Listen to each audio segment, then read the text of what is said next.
نصر السيد غازي محامي في الخمسينات، وجه عادي جدا بتشوفه في اي مكان، لكن ورا الوجه العادي دوت قاتل متسلسل رعب مدينه بحالها. شخص نمطي وعادي جدا، حاجه كده شبه زميلك في الشغل او جارك او الراجل اللي بيركب جنبك في المواصلات. الشخص اللي تستغرب ازاي ده سفاح اسكندريه، وهل الجرائم دي كلها اللي قام بيها ممكن يكون وراها الدارك ويب؟ وايه علاقه الاكله الحلوه اللي بتكون قبل اي جريمه بيرتكبها السفاحين دول؟ موضوع القتل والدفن في نفس المكان تحت الارض، واللي مش غريب عن اسكندريه اللي كان فيها العصابه الاشهر في التاريخ في الموضوع دوت، وهي عصابه رايا وسكينه. لكن نصر الدين اصلا مش من اسكندريه، هو من كفر الشيخ، لكن اغلب جرايمه ارتكبها هناك في اسكندريه. نصر الدين واللي اتخرج سنه 94 من كليه شريعه وقانون بتقدير جيد جدا، واللي كان شاطر فعلا، شخص ملتزم او بيحاول يضفي على نفسه صفه الالتزام الديني. نصر الدين كان زي اي شاب في بدايه حياته، كان بيفكر طبعا ان يسافر ويشتغل بره، علشان كده نصر سافر للاردن واشتغل هناك في الاداره القانونيه في احدى الشركات اللي موجوده هناك. زي ما قلنا نصر ما كانش بس شاطر على مستوى الدراسه، كمان كان شاطر في الشغل، وده اللي خلاه يشتغل بسهوله بعد ما اتخرج. ايه الشطاره اللي ممكن توصل صاحبها ان يستغلها في النصب او الطرق الشمال؟ نصر الدين اثناء وجوده في الاردن عمل شويه عمليات نصب كده كويسه، لكن بعدها وقبل ما يتفضح امره، علشان هو شخص ناصح، قرر قبل ما يتفضح امره ان يسيب الاردن ويتجه للسعوديه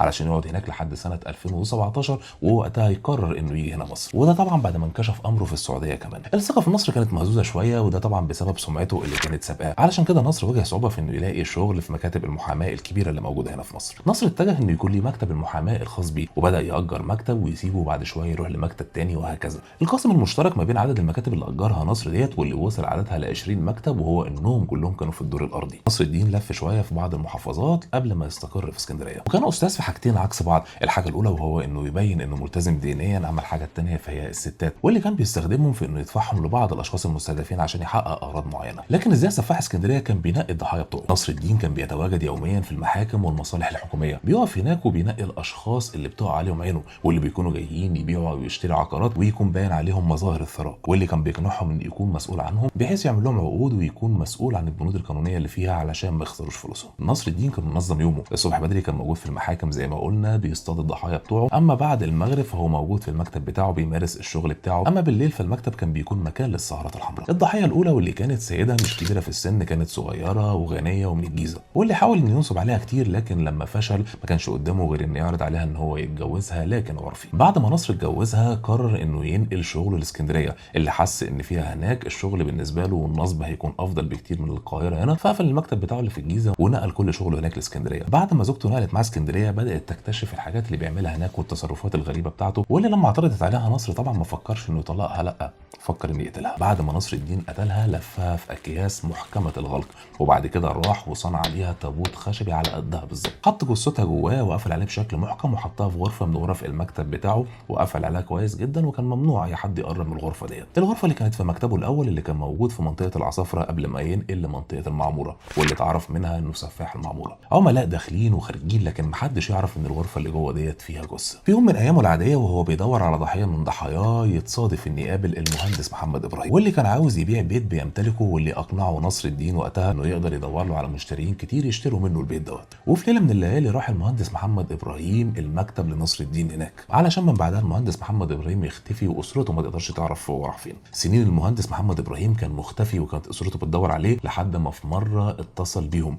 واللي حاول يقنعهم ان هو بخير وانه باع كل اللي بيمتلكه وهيروح شرم الشيخ علشان يتزوج من اجنبيه او اوكرانيه يعني، ويقيم معاها هناك. لكن اسرته اثناء المكالمه حسوا بحاجه غريبه، صوته كان غريب، والحاجه الثانيه انه كان بيوصيهم ان هم يسلموا على قرايب ليه لكن ميتين. علشان كده حسوا ان في حاجه غلط وقدموا بلاغ في الشرطه، خاصه ان نصر الدين كان اخر شخص هم عارفين انه رايح يقابله، علشان يتم استدعاء نصر الدين وسؤاله عن الشخص المختفي، واللي طبعا زي ما قلنا هو شخص شاطر جدا، فعشان كده قدر بطريقه او باخرى ان يقنعهم انه ملوش علاقه بالموضوع. من سنه واحده يقرر نصر ان ينقل مكتبه من العصافره للمعموره، وهنا كانت بدايه النهايه. نصر الدين هتواجهه مشكله، وهي الجثه اللي موجوده في مكتبه هيعمل فيها ايه، علشان بعدها يقرر ان ينقلها مع المقتنيات الثانيه اللي موجوده في المكتب لمكتبه الجديد. لكن لما يوصل المكتب الجديد يختار غرفه محدش يقرب ليها ويقفلها برضه، لكن المره ديت يقرر نصر الدين انه يدفن الجثه تحت الارض بعد ما تكون اتحللت، علشان بعدها يبدا نصر قصته الثانيه مع الضحيه الاشهر فيهم وهي الحاجه تركيه. الحاجه تركيه واللي كانت في الستينات من عمرها لكن كانت غنيه، واللي كان نصر رافع عليها قضيه، وللاسف اتفق مع الخصم بتاعها ان يبيعها ليه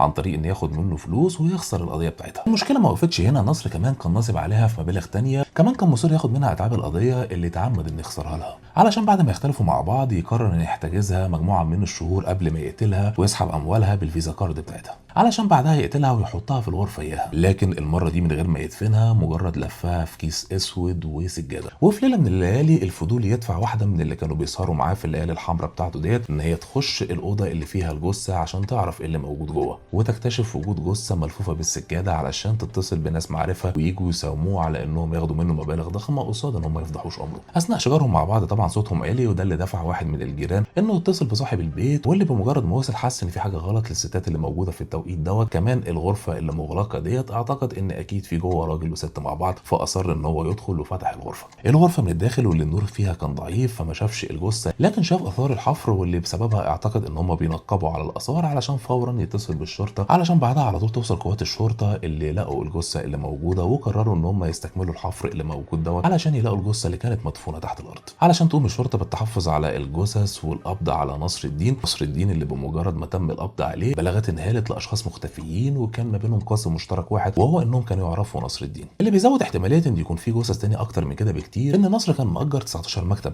اغلب المكاتب او الشقق ديت كانت مقفوله ما كانش بيستخدمها. الموضوع اكبر من مجرد حادثه انت عندك شغف انك تعرف التفاصيل بتاعتها. الاهم هنا هو العظه انك تاخد بالك من كل الاشخاص اللي حواليك، لان اكيد في اشخاص كتير زي نصر حوالينا وما بنكونش عارفين، فمطلوب منك تكون حريص ودقيق في التعاملات مع كل الناس اللي حواليك او حوالين الناس اللي يخصوك. التفاصيل الكامله للقضيه هتلاقوها على موقع اخبار مصر 24 eg-24.com، واستنوا جزء تاني ان شاء الله من الحلقه ديت. والفتره اللي جايه ان شاء الله القناه هنا هتكون متخصصه في النوع دوت من الحلقات.